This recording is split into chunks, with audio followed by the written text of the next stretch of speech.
Hello बच्चों, let's see the question. The question is which cell has been fertilized by a sperm cell.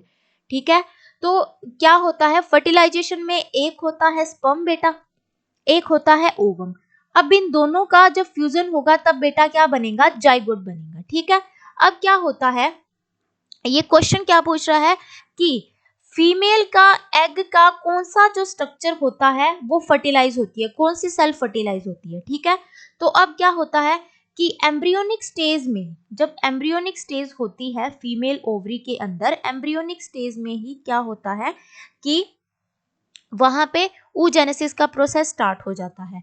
ठीक है, अब क्या होता है कि जब तक वो मदर के यूट्रस के अंदर रहेगी तब तक क्या होता है, प्राइमरी oocyte बन जाता है. उसमें प्राइमरी oocyte बन गया, प्राइमरी oocyte से सेकेंडरी oocyte बनेगा. तो सेकेंडरी oocyte बनने के लिए उसके अंदर मियोसिस फर्स्ट होना है. अब ये मियोसिस फर्स्ट की प्रोफेज स्टेज में क्या होता है, ये हो जाता है हॉल्ट. ठीक है, अब ये यहाँ पे होल्ड हो गया. अब इसकी हो गई यहाँ पे बर्थ. बर्थ के बाद आगे क्या होगा, ये आगे जाके इसके अंदर हो जाएगा, ये सेकेंडरी oocyte में चेंज हो जाएगा. अब ये सेकेंडरी oocyte है, अब ये सेकेंडरी oocyte के अंदर मियोसिस सेकंड होना है. अब ये मियोसिस सेकंड कब होगा?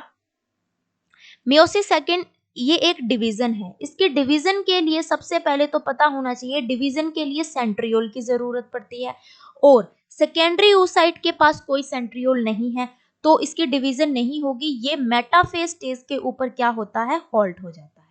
ठीक है, अब क्या होगा, ये मेटाफेज स्टेज पे होल्ड हो गया. अब ये प्यूबर्टी की एज आ गई. प्यूबर्टी की एज आने के बाद, ठीक है, अब ये सेक्सुअली मैच्योर है फीमेल.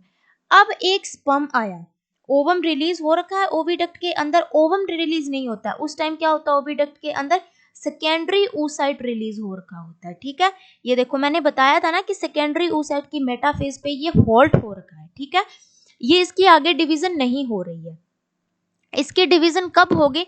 जब इसके पास सेंट्रियोल होगा. अब ये जो सेकेंडरी oocyte है इसके पास आया स्पर्म. ठीक है, ये है स्पर्म. स्पर्म का जो नेक पार्ट होता है उसके अंदर होता है सेंट्रियोल. जैसे ही इसने फर्टिलाइज करेगा वो सेंट्रियोल इसके अंदर चला जाएगा. ठीक है, और ये यहाँ पर क्या हो जाएगा, फर्टिलाइज हो जाएगा. तो फर्टिलाइज कौन करता है? स्पर्म सेल किसे फर्टिलाइज करती है? वो करती है सेकेंडरी oocyte को. अब ये सेकेंडरी oocyte जैसे ही यहाँ पे सेंट्रियोल इसके अंदर आया, ये चेंज हो जाएगा, सेकंड पोलर बॉडी बन जाएगी और यहाँ पे क्या बन जाएगा, ओवम बन जाएगा. ओके, तो अब ये कौन सी सेल फर्टिलाइज्ड होती है स्पर्म सेल से? वो होती है secondary oocyte. So option B is the correct option. Thank you बच्चों एंड ऑल द वेरी